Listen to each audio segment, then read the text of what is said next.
हमें एक टेबल दिया गया है, राइट, जिसमें दो ग्रुप्स हैं, ग्रुप ए और ग्रुप बी। अब इस इंफॉर्मेशन के बेसिस पर हमें इन ग्रुप्स के लिए प्लांट्स के एग्जाम्पल्स देने हैं और फिर उसके बाद हमें ग्रुप ए और ग्रुप बी के प्लांट्स की कुछ और कॉमन प्रॉपर्टीज यानी कि उनकी सिमिलैरिटीज भी बतानी है। तो चलो डिटेल में इसको समझना शुरू करते हैं। अच्छा, सबसे पहले देखो ग्रुप ए। यहां लिखा है डाइकॉट। अब ये डाइकोटिलिडॉन वर्ड जो है इसको ना ब्रेक करके समझो। यहां डी का मतलब होता है टू और कोटिलिडॉन का मतलब है सीड लीफ। सिंपल। तो डाइकॉट प्लांट्स क्या हुए? वो जिनके सीड्स में दो कोटिलिडॉन्स होते हैं। देखो, जैसे इस बीन सीड की डायग्राम में इसके कितने आसानी से दो हिस्से हो जाते हैं। ये कोटिलिडॉन्स ही बेसिकली एम्ब्रियो को स्टार्टिंग में फूड प्रोवाइड करते हैं। ओके, तो अब आते हैं ग्रुप बी पे। यहाँ है मोनोकॉट।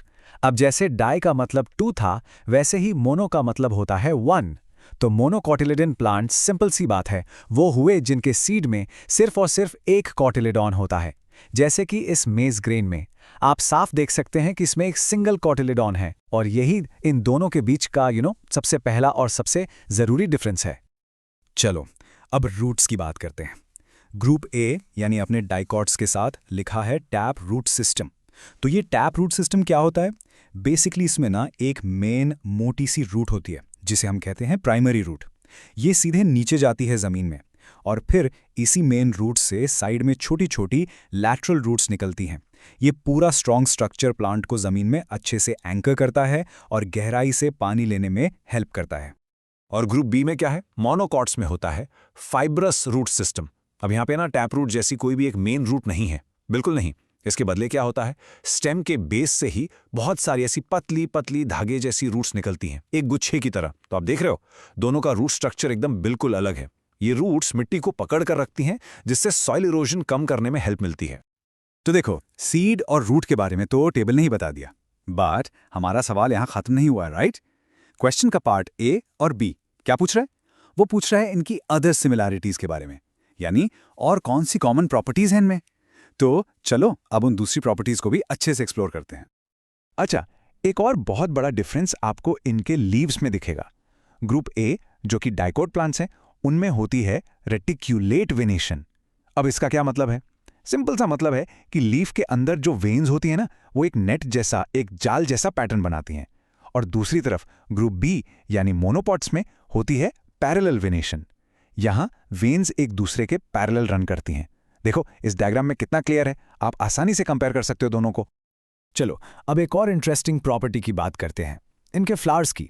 जो ग्रुप ए के प्लांट्स हैं, मतलब डाइकॉट्स, उनके फ्लावर्स में जो फ्लोरल पार्ट्स होते हैं, जैसे पेटल्स हो गए, वो यूजुअली या तो 4 के या 5 के मल्टीपल्स में होते हैं।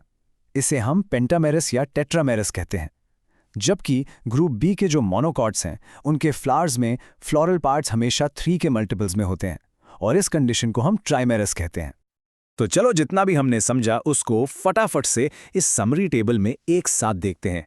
ग्रुप ए यानी dicots, 2 cotyledons, tap root system, reticulate venation और फ्लावर पार्ट्स 4 या 5 के मल्टीपल्स में। सिंपल। और ग्रुप बी यानी monocots, 1 cotyledon, fibrous root system, parallel venation और फ्लावर पार्ट्स 3 के मल्टीपल्स में।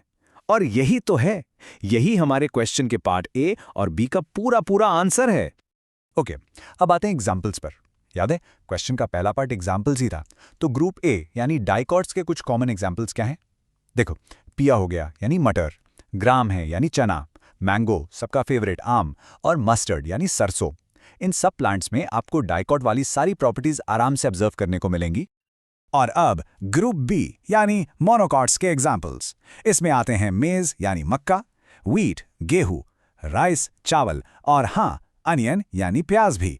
इन सभी प्लांट्स में आपको सिंगल कॉटिलिडन, फाइब्रस रूट्स और पैरेलल वेनेशन बिल्कुल साफ साफ दिखेगा। तो लो, इसके साथ हमारा टेबल हो गया कंप्लीट। और हाँ, एक बहुत जरूरी एग्जाम टिप, इसको ध्यान से सुनना। जब भी आप एग्जाम में इन दोनों के बीच का डिफरेंस लिख रहे हो ना, तो फुल मार्क्स लाने के लिए एक काम जरूर करना, रूट सिस्टम और लीफ वेनेशन के सिंपल लेबल्ड डायग्राम्स बना देना।